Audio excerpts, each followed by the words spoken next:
Welcome to Give Me Some Good News, the podcast about positivity and travel and tourism. I am your host, Caleb Sullivan, here with my wonderful co host and friend, Mr. Tyler Ford. Tyler, how are you today, sir?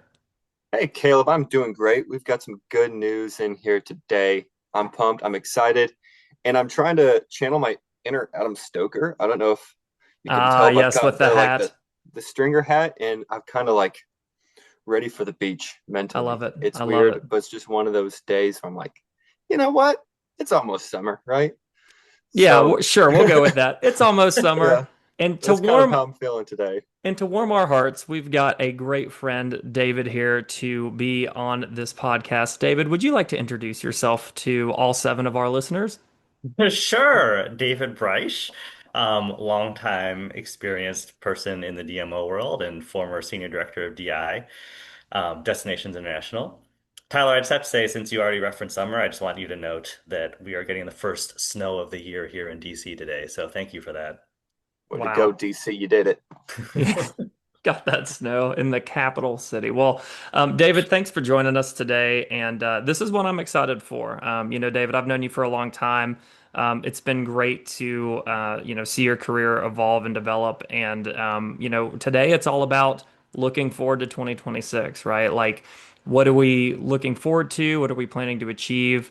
And what are some personal and professional growth goals that we might have? So, Tyler, I'll kind of kick it to you because I know you Yep. you did some work on this, and this is something you and I both are passionate about. But yeah, kind of hit us with some thoughts here. Okay, my first thought, I want to take us back a little bit and reference probably one of my top three favorite marketing campaigns. Do you guys do Spotify? Are Oh either yeah, of you on Spotify? oh yeah, Yeah. You got the Wrapped where it like got the tells you wrapped. everything about yourself. Yeah, so I was looking at it and it gave me a listening age of 67 years old. And I thought, huh, that's pretty funny. Like, okay, that's pretty good Spotify, but really got me thinking about how everyone's like posting this and everyone loves just talking about it. Like, oh, we love seeing our metrics in a way and like just what we did this year, even at the low scale of like the music we liked or whatever. But like people enjoy that reflection and it's pretty fun to kind of like December's a little for some people a little easier, a little lighter, and you can kind of look back at what you did over the past year and like it's just fun to reflect and to pause and go ahead and do that reset. So something I thought would be fun to talk about today is a highly controversial topic of New Year's resolutions. Hot take. Whether or not we like them, do are we like on the group of I hate them because everyone stops in January, or are we like part of this other group of hey, let's do this right and let's set some great goals and take the resolution to another level with quarterly check-ins, what have you. So I know where I stand. I know where Caleb stands, and I just thought it'd be fun to shoot this with you, David. How do you feel about like the New Year's resolution craze? Mm, I'm a fan of New Year's resolutions. I Yeah, will say I'm not particularly good at them. I'm yeah, like a lot of people where I'll make resolutions and then probably don't stick to them. But I do like the philosophy of like starting new, setting goals for yourself. I think being goal oriented is really important. And so I think, even whether it's personal, professional, or what have you, I think setting goals for yourself is really important. Just going into the new year or any new time of your life. that's great. sure. And those transitional phases too. It is good to kind of stop and reflect, right? So rolling into that, looking back at 2025, and I was talking with Tyler about this briefly earlier, but um, people look at me and they're like, "Oh, you must be setting all these goals and achieving all these things." Like this 2025, funny enough, was the first year I did not set specific New Year's resolutions. And obviously a lot happened in my career during this time. And so, I've kind of seen the value of both. However, I will say I regret not setting tangible, smart goals at the beginning of this year. So, David, if you're comfortable sharing, like, do you have like a process that you use to kind of go through planning your year, or do you just kind of like take notes or conceptualize what you're looking to achieve? What does that process kind of look like for you? So that's probably the piece I'm actually really not great at. Same. Yeah, yeah. I mean, it's hard, right, to think about the next year, especially when, I think people, especially in our industry, have such a tendency just to get bogged down in the day-to-day work. So Mm, I think Yeah, setting aside dedicated time to actually do that is really important. Um, so yeah, I mean, I guess my suggestion and what my process should be would be to actually like set aside time on your calendar to like take some quiet time to reflect back on what you've done in the past and really take that time away to yeah, think about what you want to do next year. And again, keep your goal, always be goal oriented, right? So definitely. think about what you want to accomplish next year and what your ultimate goals are, and then work backward to figure out how you can get there. I love that. Yeah, no, I totally agree with that. And I like kind of like, I don't know if journaling is the right word, but I like Excel charting exactly my progress. Tyler's Oh, version of journaling. that's the I true know nerd answer. That's a great answer. I know, but like a nice Excel chart where you can put like, so for instance, one of my most, I don't know, successful, I guess you could say, New Year's resolutions was teaching myself how to play guitar. And that was back in 2023. And what I did though is I had an Excel sheet in which I logged every hour that I put into practice, or every 10 minutes or whatever it was. And I like had the date on one column and then my time on another column. And like I could add it up at the end, have whatever you want to do playing with Excel, and you could just see your metrics, kind of like Spotify. And I was able to like track how much progress I was doing, and that really kept me on it. Like I was really focused on like learning this new instrument, learning how to just teach myself something completely out of the blue. And I don't know, I noticed this past year was the first year I didn't log my guitar playing, and it was definitely the year I played the least. So I think Yeah. there's definitely a correlation here of, setting good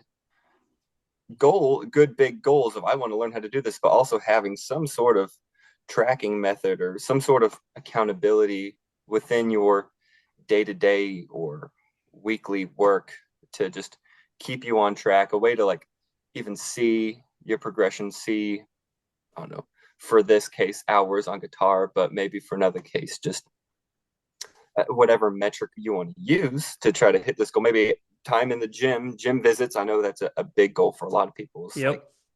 being the gym. But I think for our conversation more on the professional side, just like, I don't know, clients you've spoken with, or just touch points you've had with people that you're really trying to get to know, or I don't Yeah. know, whatever your metrics are. But I think that it's honestly equally important to have some sort of Excel chart or Yeah. accountability as you go through setting these. Yeah, because what I've found is if you set the high level right, like you've got your goals and objectives, and then you have your strategy and tactics, right? And if you don't take the time, and it's so funny, right? Because in business, we treat, say, marketing plans like that, right? You've got Hmm. your goals and objectives, and you have strategy and tactics. And one of the things I'm weak in is I don't do that for myself. We do it for clients all the time, but I don't really sit down and do it for myself. And so what'll end up happening is, you forget to mark your wins and appreciate your wins. One of the things I did do this year in my new role is actually like keeping a running tab of like what I call like recorded wins. Yep. I actually got this idea. I was on another podcast and they were telling me, she used to do, Kaylee from Granicus used to do this when she was over a team. She would keep like her team's recorded wins. So when they went to the annual review, they could talk about that. And that's something that I'm starting to incorporate personally because what I don't want to have happen is, forget the wins and then, just think I'm terrible at my job all the time, right? Like you Mhm. literally have to like Yeah. remind yourself what you get at. And part of that is setting goals that are, smart goals. We've heard that all the time, right? Really aligning those goals or with strategies and tactics that will get you there. Um, For sure. and I don't know what your thoughts are on this, David, but the concept of quarterly check-ins or like quarterly self-reflections, I think, again, I'm talking to myself here. This isn't something I do, but something I want to incorporate. Like really sitting down with yourself, a cup of coffee, maybe getting out of your office and just really having a meeting with yourself and being like, did I achieve what I wanted to achieve? I don't know where your thoughts are on that. I mean, is that something that you would consider something you do or something you'd find valuable? Yeah, I mean, I think Tyler hit the nail on the head earlier when you use the word accountability, because that's the Mm, key, right? And I think that's the reason, for me personally, that's why I've always had trouble keeping New Year's resolutions, because Yeah. I don't hold myself accountable. And I think that's true for a lot of people, honestly. I mean, I think the quarterly check-in with yourself is a really great idea. I mean, for me, it's also because I'm a very task-oriented person. So, like, mm, for me, it's also just as simple as like physically adding something to my to-do list. Because if yeah. it's on my to-do list, then I have to do Yeah. it. Then I have to hold Oh myself yeah. accountable because that's just how I operate, right? And I also take a lot of pride in like checking things off my to-do list. So Yeah. like, when you're setting a New Year's resolution, it can be something just as simple as adding it to your to-do list and then forcing yourself to actually do it and check it off your list, because that will also keep you accountable. Yeah, and time blocking is important too. Like, again, kind of sidestepping a little bit, I'm in my annual review process with my organization right now, and I've noticed I put a lot more time and effort into that than I do my personal goals. And I like the idea, like you said, David, of like making it a to-do item and moving it from Mhm. to-do to done. That is important because if you don't, we always talk about this like as an agency, right? Like we're starting to treat ourselves like a client and really, go to the market with who we are as Paradise Advertising.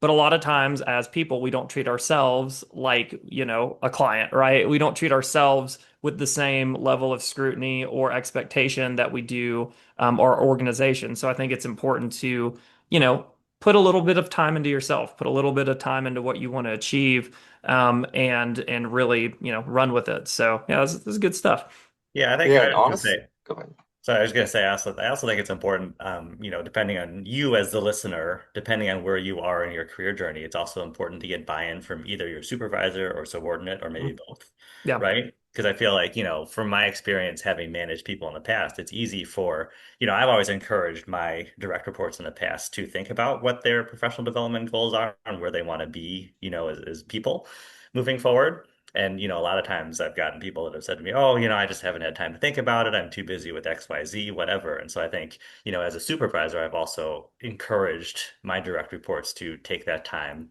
and set aside that time to figure out what their goals are. And so I think, as the listeners need to advocate for themselves also just to take that time to set aside and figure out what their goals are. And when you did that, what was some of the best advice to somebody who was like completely lost on setting their professional goals? What was some of your favorite advice that was just really tangible for them Sure. in Yeah, I mean, setting those? I have a couple things there. I think one is just to think about where you want to be in like 3 to 5 years. Mm. Mhm. And I think it sounds like a very simple question, but it's something important that people need to think about, and I think not enough people do think about that. Um, and when you're thinking to yourself about where you want to be in 3 to 5 years, maybe it's at the same organization, maybe it's not, and that's okay, right? You need to think about where you want to be professionally in 3 to 5 years. What title do you want to have? What skills do you want to have? Or what skills do you need to gain to get to the title that you want to have, right? And I think that path looks different for everyone. So, I think it's also okay to realize that, like, some people are really happy in the role that they're currently in and they want to continue being in that role in 3 years, and that's fine. Some people don't want to be in that role in 3 years and they want to be doing something else. And what is that next step for them? So I think just, having or, knowing that everyone has a different path and that's okay. And everyone's journey looks unique, and just recognizing that is important as well. Yeah, and what you just hit on is the difference between a manager and a leader, right? A manager, Yep. their obligation is to manage people, manage company, manage process. The leader's role is to pour into the employee and make sure that the skills that they're gaining here are transferable because, no job is permanent. And I think what a lot of people run into is this fear of, oh, they're going to leave this organization or they're going to move on. But at the end of the day, when you look back on your career and the legacy that you leave behind, it's really about the most you can get out of people and the most you can contribute to the industry that you're in.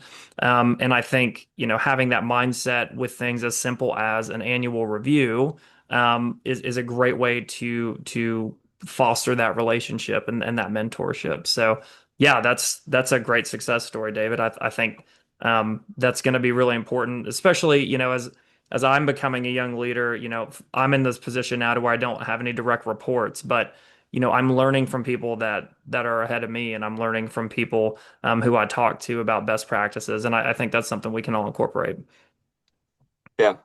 I also want to piggyback off of what David said a minute ago too about the 3 to 5 year plan. Like, where do you see Mm, yourself? Something that I've always found a little helpful with that too is I like to write down like what do you want to be doing in 5 years? It could even be the same job, but like what do you want to be doing within that job? And then write like a little story of what it looked like to get to that point, like a story of the following 3 years and how you got there. Just like a hypothetical story, obviously. So I don't know. I just think that's kind of a fun little thought exercise for any viewer too, who has especially bigger goals in the next 3 years. Like, okay, let's say you want to have this job. What would it look like to be in that? What would the story be like? I yeah, like And that then, framing. yeah, Yeah, I like that framing a lot because I mean, like I said earlier, you need to think about what skills you need to get in order to get to the next step, mhm, and I think putting that into story form, for lack of a better phrase, yeah, I think that's a really interesting way of thinking about it. that's great. yeah, And I think one of the things we can do to that I don't want to miss is, New Year's resolutions are largely personal to people, whether it's, professional goals, whether it's personal goals. I kind of just want to touch on, where we all are in the process, what that looks like. And I can start with myself. So, for me, what I'm working on this year, I kind of have a mindset or a paradigm shift I'm trying to play in. And so the goals will kind of try to align in this area. And it's funny, it came out on a call the other day, funny enough, that I was talking to another group of young professionals. But I'm trying to figure out where I separate myself as a person from work, as well as a family man, father, a local community member. Where is that separation?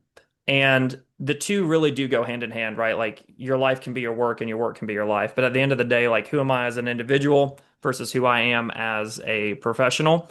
And starting to, figure out what those lanes are.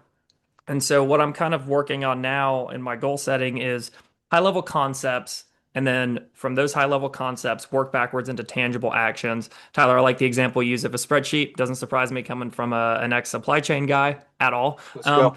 But I love that idea of like, okay, I always tell people I'm very fluffy, like I'm very philosophical, right? And I want to actually take these like pie in the sky concepts and put them into tangible actionable items that align more with Tyler's, side of being the supply chain guy. So, Yeah. all that being said, like David, if you're comfortable sharing, like where are you in the process and what does that kind of look like for you?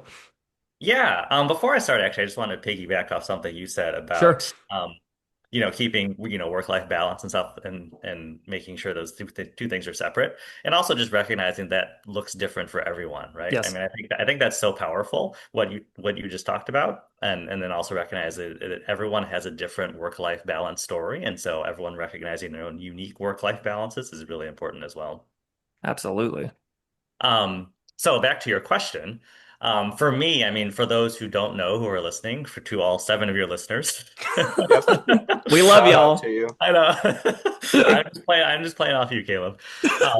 No, I mean, for those who don't know, I'm actually in the middle of a career transition right now. So, as we're talking about New Year's resolutions, I'd say my first one is probably to find a new role for myself, would be priority number one.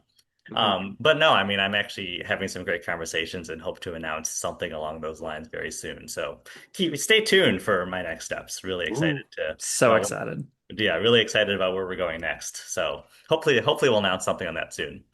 Looking forward to it. But yeah, I mean, other than that, I mean, I think actually another thing that I've thought about a lot for myself as well is what you touched on earlier is thinking about, keeping track of my accomplishments and small wins during the year. Because that's something, for me as well, that's something I've been really bad at the past. And to your point, when you get to the year-end review and you're trying to think about what you've accomplished, I'm like, oh God, what did I accomplish? Like, I don't remember. So, Yeah. one of my New Year's resolutions is I embark on a new career next year. One of my resolutions to myself is to do a better job of like from the very beginning, keeping track of like what I've been doing, and so I can celebrate those small wins. Love that. What about you, Tyler? So first, I do want to piggyback off the what David just said too. I also love that idea, and maybe even keeping track of lessons you've learned too. So Maybe like Mm, in maybe in a many spreadsheet, Tyler. yeah, failures, maybe a a spreadsheet. spreadsheet. You Maybe a can type spreadsheet. into But like a spreadsheets. You key can opportunity for a insert. spreadsheet. Yeah, yeah. No, I'm yes. I would do Excel for that. That would be my or Google Sheets. Yeah, but no, I think that's a good idea. I love, in fact, I'm going to incorporate that, keeping track of my wins, but also just whatever random lessons learned, tidbits picked up, so I can like refer back to them. Like, oh snap, yeah, forgot about that. Um, for me, I have a really lofty New Year's resolution this year, and it is to read 100 books. And Ooh. Love that. yeah, but I'm trying. So I'm planning it out. I've got like I plan it out by season, like winter, summer, whatever. So I've got kind of a book lineup that I feel like would fit with the seasons because I'm that extra, Love and it. I'm also trying to make sure that I'm not skipping out on the big chunky books. Like if you like Brandon Sanderson, that kind of stuff, I enjoy that. So I don't want to skip out on those like 700 pagers just because I'm trying to hit my number. Yeah. Um, so, anyways, that's my fun New Year's resolution this year. Let's see if I can hit it. Is to read 100 books, and I've been practicing by trying to get like at least about a book a week right now, which is definitely under the 100 mark for the year. But like, just training my brain to get in this work in my schedule with my daughters and stuff. To I don't know. I just think that'd be a really fun goal. So that's where I am. I am definitely going to be spreadsheeting it out. It's on Excel. I've already got an Excel chart about Of books course you logged, do. and Of course you do. I, I I love even That's the it. best rank way to do them. Like it. I'm so extra. I rank them and give them ratings, like a review. Um, Beautiful. so hey, but that keeps me on. It keeps me accountable. And if anybody wants some book reviews, hey, Tyler's come on, Tyler's book reviews coming to you I've soon. got you. I love it. Yeah. So So yeah, kind that's of also what I'm working on. as we kind of land the plane here, David, we always like to ask our guests, what is some good news in your world? What is some good news? Well, Caleb, should we talk about what we're thinking about I think coming? we should. I think this is some Drop great news. drop a teaser. Drop a teaser. So, since Caleb is Mr. Podcast, we are going to be working on a new side project that'll be coming out in January. So, Hmm. keep an eye out for some exciting news related to a new podcast. What else do you want to say about that? I think this industry it needs people to be honest and to be real. It also needs to learn. I have this saying, you can learn from mistakes. They don't always have to be yours, right? But you can also learn from victories that don't always have to be yours. And so I'm really excited for our new project that's going to kind of help elevate this industry. So I'll leave it at that.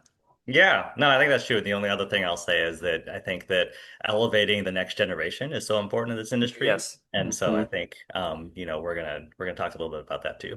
absolutely. Awesome. Well, David, we're so grateful for your time here. Yeah, I Um, appreciate you inviting me. This has been really fun. Yeah, absolutely. And everyone, enjoy your year. It's going to be a great year ahead of us in 2026. And David, we also like to ask, where can people find you and learn more about the awesome guy that we've got here on this podcast today? Well, I really appreciate that. I would say just follow me on LinkedIn because that's my primary method of communication and be sharing more news hopefully soon. And Tyler, where can people find you? You know, I'm gonna go up piggyback off of David one final time and say, hey, follow me on LinkedIn as well, because that's about it. That's all Yeah, I've no. got. Caleb, where can they find you? And since we're doing a lot of piggyback writing today, you can find me on LinkedIn as well. I There it work is. with I work with Paradise Advertising. You can find me at csullivan at paradiseadv.com. If you're interested in being on this podcast and speaking to our 7 listeners, you're more than welcome to join us. Just Yes. shoot me an email.